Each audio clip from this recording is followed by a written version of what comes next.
The Archbishop of Delhi is actually now joining us live. Thanks a lot for speaking to Republic TV. This is Shivani Gupta live from the studio.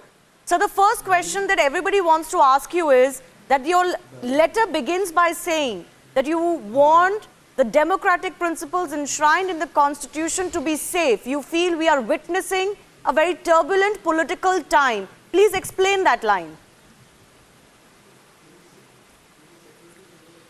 The turbulent political time, Shivani, is what we have been seeing for the last few months. And yeah, we have been experiencing sometimes attacks here, attacks there, and sometimes pressure on the judiciary and so on and so forth. And sometimes maybe interference. Okay, there you have it. In so certain, the Archbishop, you're influenced by incidents of recent history, but you know none of those instances have been outlandish or unprecedented. There have been incidents of violence before. There have been instances where judges have been picked and otherwise charges made against previous governments. I'll cut to the chase with you. Your letter sounds that it is targeting only the current government. I'm not targeting the current government. I'm talking about the present context which I'm experiencing now. We are experiencing, and therefore what I'm trying to say is that we have to pray for the country and pray for ourselves, and this is a call for prayer privately to be done within our churches and without interfering with anybody. So the question is, why only now? Why not when there was emergency? Why only now? Why not when there were 1984 Sikh massacre? Please tell us what justifies this now, the intervention of the church in political affairs. Now, church is not interfering in political affairs, but the church has a role to play with regards to herself and also everything that pertains to humanity and to society. And we talk of now, you're taking back into the past, 84, an emergency and so on and so forth. We have done whatever had to be done at that time in response to those events. Now I'm talking about this one, and we are saying we are concerned, and therefore since elections are coming, and elections concern us, a government concerns us, therefore pray that we have a government that preserves the Constitution. What is wrong in that? Yes. Archbishop, I just want to refer to your letter. Good afternoon. I can understand what you're saying. Archbishop, good afternoon. My name is Niranjan, and I'm just going to join Shivani, and I would like to ask you a couple of questions because we've been following this story very closely. I just want to add to what Shivani is saying. In your letter, you referred to a couple of points. I want to make those points, and I want you to be very candid with us because you are very candid. You have said the church, the country is witnessing turbulent political atmosphere. The words you used were turbulent political atmosphere. You also said threat to secular fabric of our nation. Archbishop, do you want to be very specific to our viewers this afternoon on who you were referring to? Yeah. When you said there is a turbulent political atmosphere, what was your reference to? Was it perhaps the right wing? I have never mentioned right wing or left wing or whichever central wing or so. I have only said we are experiencing through the incidents that we have been facing, through the events that we have been facing. I have been saying that there is some kind of fear, in the hearts of people and so on and so forth. Concerns are there with regard to the freedom. But where is this fear? Where is this fear deriving from? With regard to. Archbishop, where is this fear deriving from? Is what I'd like to ask you. Experiences at different.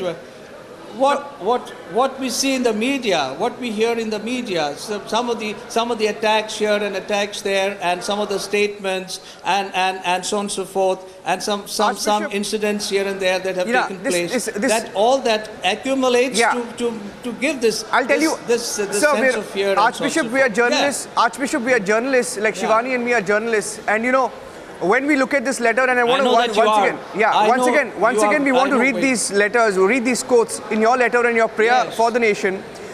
When you say witnessing turbulent political atmosphere, threat to democratic principles enshrined, threat to secular fabric of our nation, pray for our country and political leaders, look forward to 2019 when we'll have new government. The words you used were, look forward to 2019 when we'll have new government.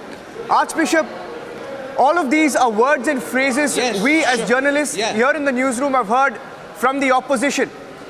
Now, a layman, if he reads the letter, a lay person like me or Shivani, when we read the letter as journalists, now our inference is that you're increasingly sounding like the opposition parties which are exactly saying what you have in your letter and your prayer to the nation.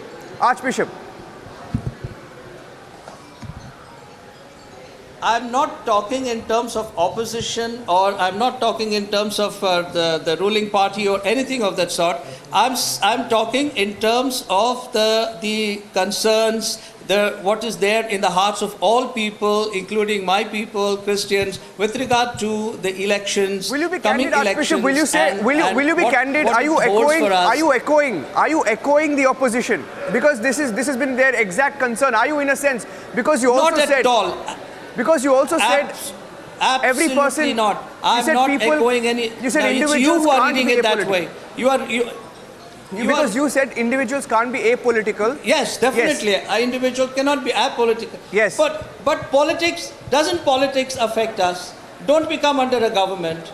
Aren't we under a constitution? So are you every area of the government affects us. So what does it mean when you say that you are? So you admit that you are affected, Archbishop? Do you admit that you are affected? Or you are with the party, and so.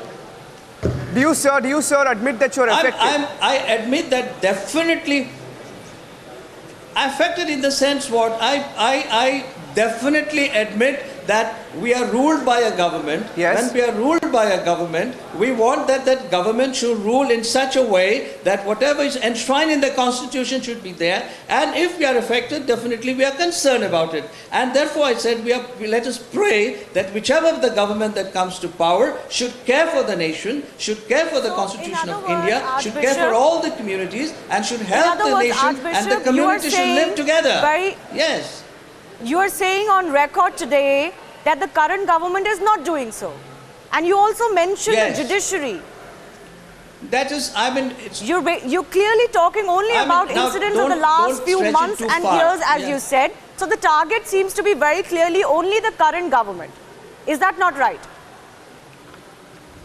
No, that is your conclusion. That's not my conclusion. But what I'm saying is we are ruled by a government. And therefore, we always want a government that is secular, you talk about a new government that respects the You've only talked about an atmosphere of fear in the last few months and years. You've mentioned the judiciary case, which has been, the opposition has raised it repeatedly over the last few months. Clearly, it is only about the present context.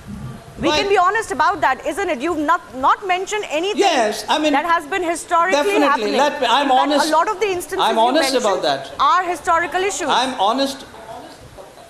So it is about the current government. Yeah, and that's what concerns us. It's a government that's ruling the country, so I'm not particularly pointing out at any government as such, but what I'm saying is we are living in this situation, and that situation concerns us. That's what I'm saying. So that the government should always be such a government that always, that is what I'm saying. Yes, sir. And I'm not talking to the press, I'm talking to my own people. You are taking it, it's like taking something privately and making it public. Archbishop, you've been very candid. Which is a concern for the people to pray. Archbishop, you have been very candid, sir. You've been very candid to Shivani and me. And you have said that it is in the present context. And you said that every government is accountable. And in that context, I want to ask you, in the present context, you say in your letter, look forward to a new government. When you say new government, are you referring to perhaps an opposition government in 2019? Archbishop. Absolutely not. I've not spoken about opposition government. You have used the words new government. New government. Whoever comes, whichever party God gives to us, whichever government, it is a new government, isn't it not? After every general elections, we have a new government, and that's what we are looking for. Every time a new government, whichever that government is, whichever that party is, God gives to us. Archbishop, when you speak for the welfare of the nation, that is my concern. Archbishop, when you speak, everyone listens to you. When you speak, everyone listens to you, sir. When you speak, everyone listens to you. And in your letter, in your political prayer, you say, let light dispel darkness and untruth. let light dispel darkness and untruth. You say steer Yes. far away from hatred and violence. In the Yes. present context, politically, Yes. politically, isn't that Yes. relevant? Isn't that relevant to what the opposition is also saying? What were you referring to, Archbishop? Can you tell our viewers who are watching? Not only what. Not only opposition. I mean, this is a prayer whereby not only now but always we pray that we steer away from violence, hatred against each other, and communal violence. Nobody wants it. We all want, and I myself am in the thick of a lot of interreligious harmony prayers. We come together. We are part of many movements that bring all religions together. I'm part of it, and so on and so forth. I want that our nation should be such where all communities live harmoniously together, happily together, and steer away from anything that will bring Archbishop, hatred you've made or a very violence interesting among us, mention. strife among us. This is our prayer. These are our hymns. Archbishop, you Yeah. made a very interesting mention. Yeah. And I just want And to I read think out we from should- that, from your letter, because everybody is Yes. watching this story very closely and hearing you very carefully. You have said protect legislatures as place of discerning minds. You have said raise judiciary as hallmark Yeah, of yeah, integrity. yeah. India's Yeah. foremost jurists, India's topmost jurists Yes. Isn't have it come your out. prayer? India's topmost jurists have come out and condemned the manner in which the opposition has tried to politicize and play up unnecessarily what we call the judicial crisis. Now, do you feel somewhere you have fallen prey to that narrative that there is a problem in the judiciary? Archbishop. Not at all. I'm not fallen prey to that, but all of us are reading it, seeing it. I don't know what lies beyond that, but at the prima facie, what comes in the media and has come now, that story has been going on for quite some time. It raises concerns that judiciary may be under pressure, that judiciary may not be always that independent institution that always has to maintain its independence and so on and so forth. This will be the concern But of sir, you come everyone. from I'm a not talking position of of the rich, authority. but the poorest of the poor, and to deliver the justice. So you come from a position of authority. When you say such things, when you talk of the atmosphere of fear or of communal tensions, or now of the judiciary not being independent, surely there has to be more that justifies these comments. I want to ask you two pointed questions, sir. You talked about secularism and atmosphere of fear. Can you please be clear about what is it that has bothered you in the last few months and year, precisely the incidents that have happened, not just a general overview. Please give us incidents that have bothered you. What is General it that you're really overview is talking what about? there are so many number of incidents. I'm not at this particular moment. I may not be able to point out exactly what is what. So much has appeared. So much has been there But before sir, that's us. exactly So much what is there in our happens minds. when you I'm talk not in able to exactly generalities. pinpoint. Would you admit? Yes. But I'm Precisely our point. I'm talking there is nothing of that you can generalities, precisely of course, pinpoint to. but When you talk in yes. generalities, sir, my submission is, don't you think it adds to fear amongst the public? You come from a position of responsibility and authority. Many would call this fear-mongering. Yes. Not at all. I have not done any fear-mongering. This has been definitely the concerns that have been there in the hearts of people. People themselves, number of them have said that we must spend time in prayer and so on and so forth, so that whichever the government that comes to power should be I'm such sorry, government but you that can't fight always communal works for acts the other. by prayer alone. There is a legal and judicial process for that. I just don't Pardon understand me? why there is this prayer being called for a new government What? only in context of the current government and only for these general elections. It is Have our you done this in concern. the past? We believe in the power of prayer. It is, you cannot interfere with our freedom Absolutely. to pray. And this is precisely what I say is interference. Archbishop, But have you asked for cannot such a take out prayer in what- the past, what, sir? we are, Before the last what- elections? Now we have asked for prayers in different ways, in different contexts and so on. I'm asking now, at this particular time, I'm asking for this prayer. Definitely we have asked for earlier. definitely. I won't be able to recollect exactly when and so on and so forth. Archbishop, yes, but this is our prayer, and give us the freedom to pray without misinterpreting what I'm asking our people to pray for. Archbishop, two specific questions to you because you've been very candid. You've been very candid, Archbishop. Can you hear me, sir? Archbishop, okay. Seem to have lost the line there. He's gotten up from the interview. He's left the interview midway. We wish that he had taken more questions from Shivani and me. We had more questions lined up for him. But taking a short break at this point, Shivani, we'll take a short break and come back. Breaking reactions, he has confessed. The Archbishop has confessed that the letter was in the present context. We'll take a short break and we'll come back with breaking news reactions.